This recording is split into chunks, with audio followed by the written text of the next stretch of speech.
Hey! The other week I was in the car with some friends having one of those remember when conversations while Spotify was shuffling what I think was their liked songs in the background. It was a lot of generic country songs, you know, music I'm too good for, and I wasn't really paying attention to it until Ordinary by Alex Warren came on. I immediately start laughing. Nothing obnoxious, in fact I think the laugh was mostly internal, but I was waiting for my friends to join me to create a choir of scoffers, and they never did.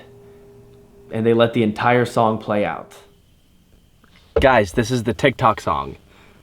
Guys, the song sucks. Are we not gonna make fun of it? This song makes me want to drown in my own earwax. This was a big moment because in the weeks leading up to it, my TikTok was full of negative opinions on this man. People were calling his music trash, boring, overplayed, confused how a song so basic could be #1 in the world. Some pointing its popularity to the rise of conservatism in this country, and the most positive comments were, who is this guy? And so because really all I had seen were negative opinions on this man, I just assumed that his song was #1 because pop radio played the crap out of his little TikTok song. But normal people I know and trust, there's no way they like this music. Everybody hates his music, everybody's laughing at him, he's a clown. And not one of the good ones. So when I realized my friends had no strong opinion on this dude, or maybe even liked his music, it was jarring. I was shocked. It's weird when your online echo chamber collides with the real world head on. Something wasn't right. There was something bigger going on here. It was almost like it was some sort of conspiracy. That's when I realized my lifelong friends were bots.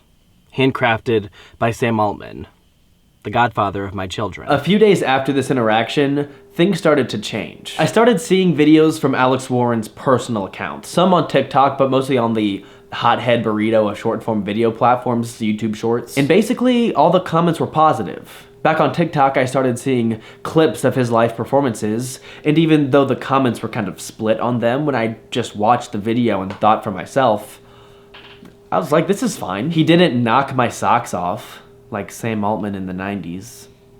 And so after this IRL moment and shift in algorithm, that's when I realized I was in this anti-Alex Warren echo chamber. Of course a ton of people like his songs. That's partly why so many people are talking about why they don't. Sometimes what's popular in culture can feel manufactured, especially in music. That's why people talk about industry plants. But when I step away from the internet and get into the real world, what I find is that a lot of people just generally like things. And these people are a lot happier than I am. So not only did I assume that everybody disliked his music, I disliked his music without really even having heard it. As I was reflecting on my hatred, I remembered the first time I heard Ordinary, and it was during my friend's wedding. My friend walked down the aisle to this song just a couple of months ago.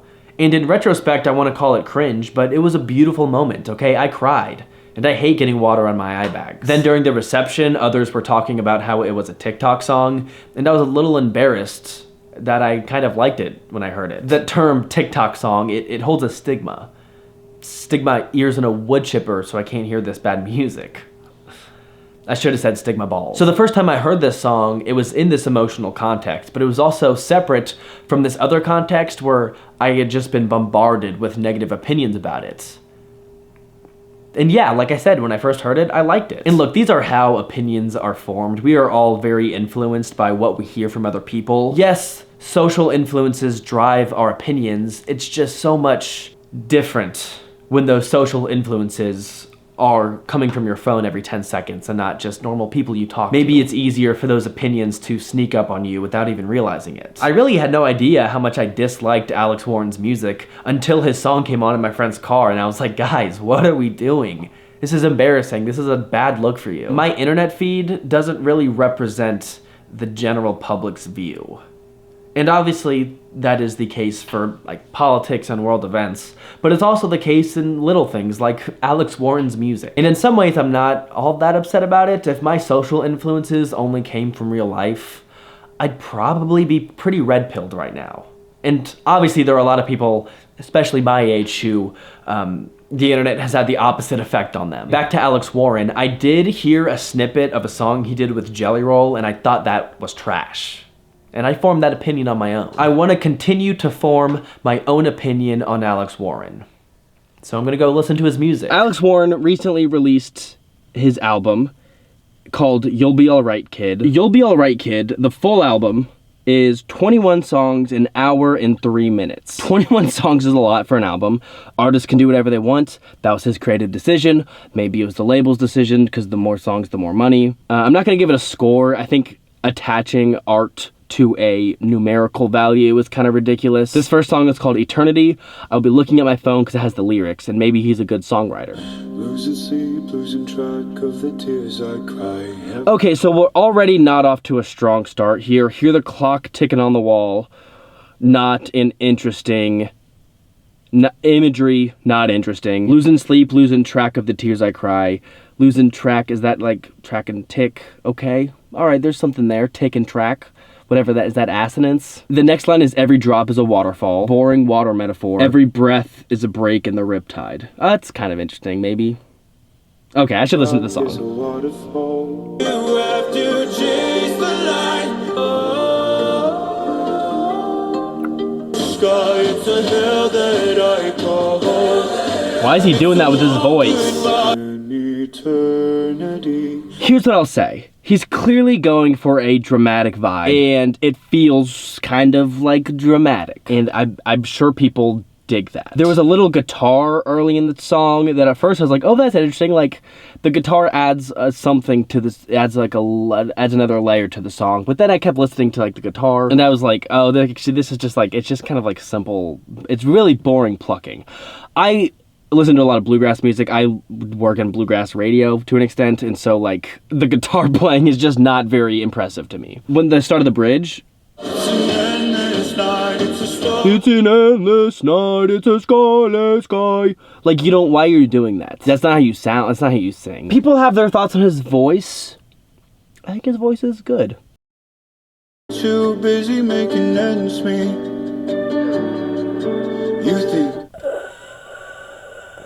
Okay, I'm done listening to this. I think he's a fine songwriter. Is there anything about his talent as a writer or a singer that is so incredible that he's the guy who should be at the top of all the charts, who should have 50 million monthly listeners? Absolutely not. I'm not mad at him for it.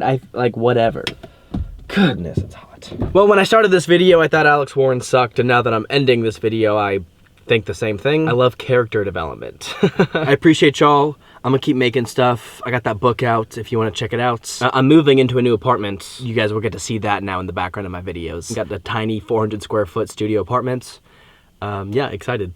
So, all right. In the next video, see ya. At another wedding I was in a couple of weeks ago, I was with a couple of groomsmen whom I didn't know, and we spent a couple days together, but we got along so well and we connected almost immediately because our algorithms were on the same wavelength. We were able to reference so many of the same things. It was a lot of niche things too. We really had a good time together. And that got started by our similar internet algorithms. In contrast, it reminds me of those conversations you have with people where you're kind of just explaining different things you saw to each other.